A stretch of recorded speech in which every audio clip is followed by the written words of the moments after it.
So that's it for the deposit folder. Next, we look at the payroll folder. And this week, there's no paycheck in there.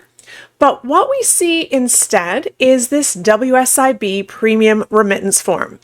Now, WSIB is in Ontario. Other provinces have something called WCB, or Workers' Compensation Board. And in Ontario, we call it WSIB, Workplace Safety and Insurance Board. Other provinces also pay theirs monthly, usually. I don't know every single province, but I do know that in Ontario, it is paid quarterly. That is to say, the payroll from April to June is due to be filed and remitted before the end of July, so by July 31st. Now, up until this point in the case study, we hadn't known what the WSIB rate was. And we can see here that the WSIB rate for Grand Gate Gardens is 1.01 per $100. So one way of saying it is for every $100 of payroll, that's gross wages before deductions, $1.01 is due in premiums for WSIB. Or we can just say 1.01%. So WSIB in Ontario does have some very specific rules for different situations of businesses. For example, if the business is in the construction industry, if the business owner is self-employed, so that is the business is not incorporated, WSIB premiums are also due on the self-employment earnings. So there's a specific way to calculate that, and we're not going to cover that in this case study, but the reason I'm pointing it out is in that specific case, it's more than the rate on just the payroll earnings. There's more earnings to be considered. And WSIB is a great resource to call and find out more about the business specific situation. And another specific situation to be aware of is if the business is incorporated and the directors are on payroll, so they're getting payroll earnings. Those earnings might not be insurable by default. They may need to be elected to be insurable. So again, if that's a situation that applies to the business, it's really important and helpful to call WSIB and just ask. You can always call WSIB. They're very helpful and can help sort those things out for you and answer any questions that you may have. So with all that being said, let's take a look at what we're going to do in the case study today. So in this case study, we're going to assume that Sarah has talked to WSIB. She's explained what the Grand Gate Gardens does. And WSIB has said, you're not in the construction industry, just all of the payroll wages to your employee, 1.01% premium is due. So what's going to happen is Sarah is going to have to file the earnings for April to June, and then the 1.01% premium will be calculated, and then she'll have to pay that. And that all needs to happen on or before July 31st for this quarter. And sometimes I see some bookkeepers, when they come across the WSIB payment, they just put it in on the cash basis. Remember, accrual is when you put in something based on its incurred date or its bill date, and the cash basis is when you date the expense on the paid date. And that cash basis, as I've mentioned, it doesn't quite give a realistic what's happening month over month in the business, right? So if that WSIB is paid on July 31st, WSIB expense does not go up on July 31st. The WSIB premium expense was actually incurred in April, May, and June, or in this case, just May and June, because there was no payroll in April. And when we're talking about the insurable earnings, we're not talking based on pay period. We're talking based on paycheck date, same as the T4s. The date that the check is paid out, that is what we're going to calculate those insurable earnings on. Now, QBO Payroll does have a WSIB, WCB module in it that you can say, this employee is part of this WSIB rate. And what it will do is it will increase that WSIB expense for you every time you create a paycheck. And then it will increase a GL account on your balance sheet called WSIB payable. And I mentioned that you can specify the rate for each employee because in some scenarios, you're going to have a business that has a group of employees doing, maybe snow removal on major roads, and then you've got another group of employees who are doing a much safer job. And so maybe in those situations, you might have a different WSIB rate for different groups of employees. And because of this, that's why QBO in their payroll module lets you set up what the rate is for each and every employee. So this is usable. I have seen people use the WSIB option in their QBO payroll module. And I've also seen the WSIB rate change, say in January, and the QBO WSA module not being updated and then fixing and adjusting needing to be done. So from my perspective, it's a little bit more work than it's worth.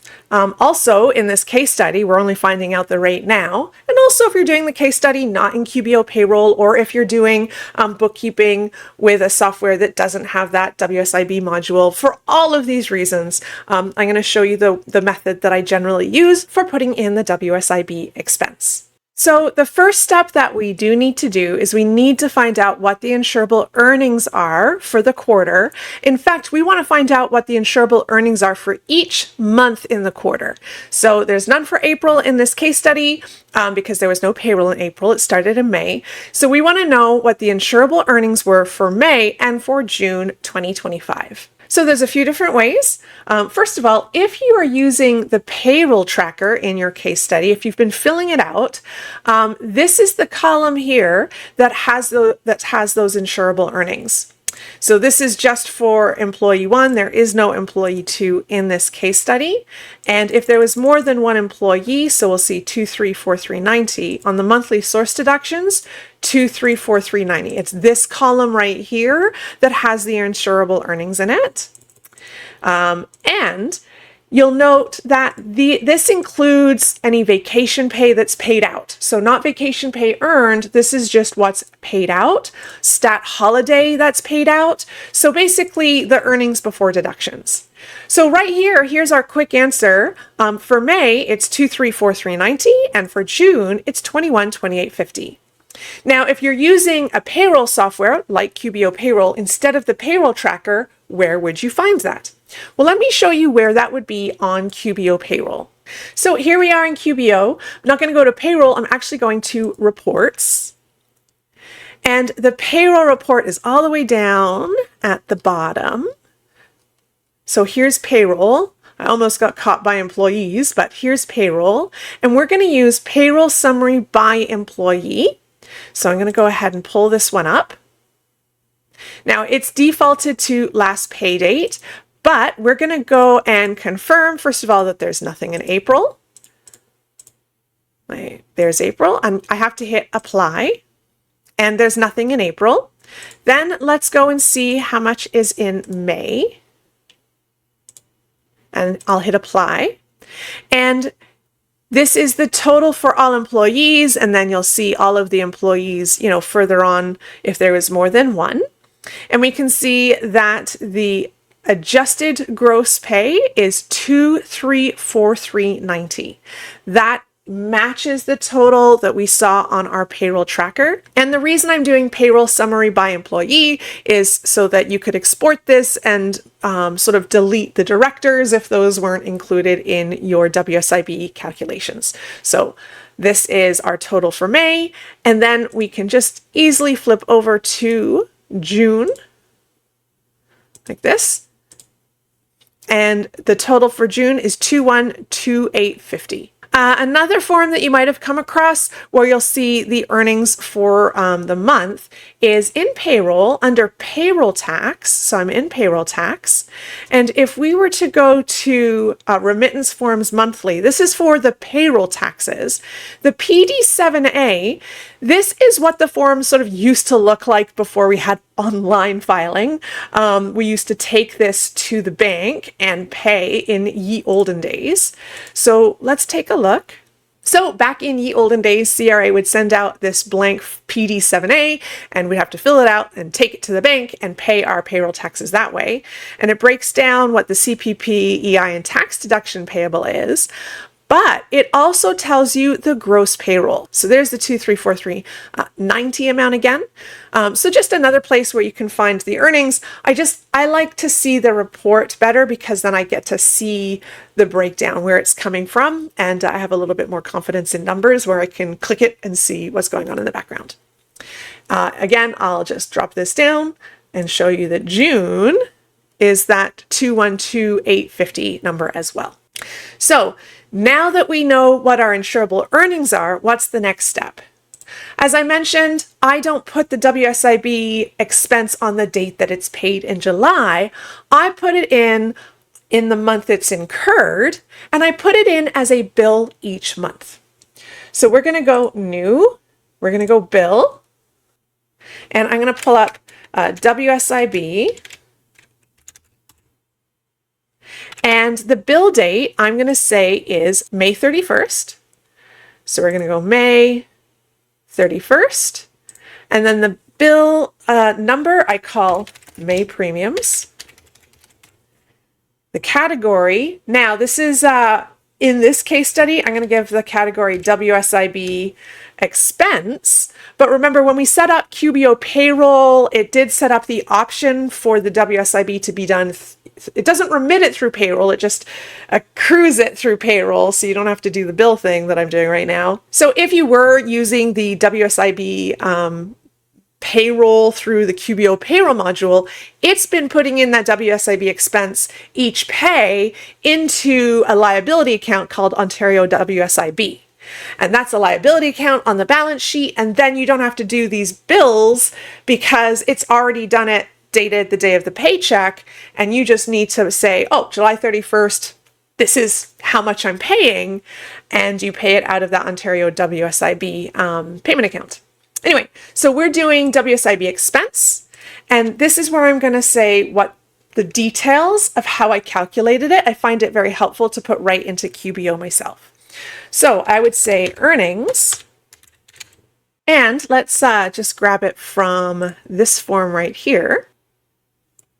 Control C, Control V, and then at 1.01%, which is actually 0.01, that's 1%, right? 0.1. And that's the math that I'm going to do in this amount. I'm going to go 2343.90 times the little multiplication asterisk, 0.0101, and that is exempt. And you can see that the premiums in this case due for May is $23.67. So I'm going to hit save. Actually, I could say save and new because we're going to go ahead and put in the June one. So this is WSIB, and it is June 30th. It's for the premiums for June. And so we'll say June premiums right here. And all I need to do is change the earnings amount and the calculation. So we're going to use the 212,850, Control C. And I'm just going to replace that right here. Control V.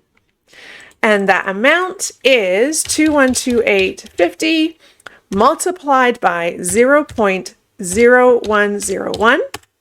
So the premiums for June is $21.50. And now I can do save and close.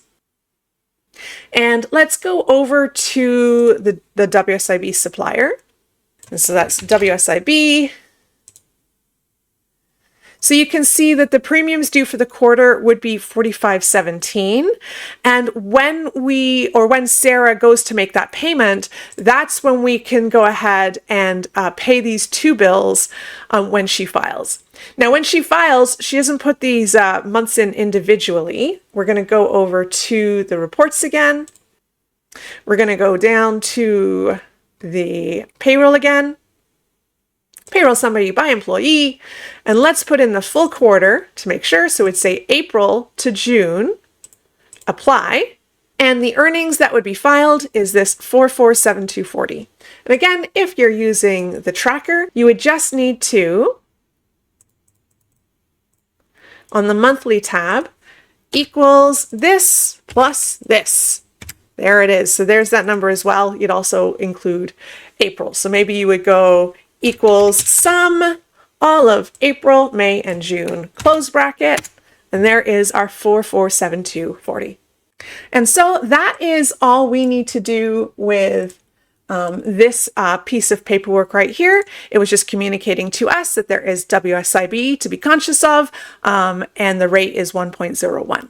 In fact, WSIB expense, once payroll starts up, does need to be on our month-end checklist of things to put in. Otherwise, might not remember to put in the WSIB monthly until it's due again on January. But we can do that now because we know what the WSIB rate is for 2025 for Grand Gate Gardens. That was it for the payroll folder. Let's see what is in the statements folder.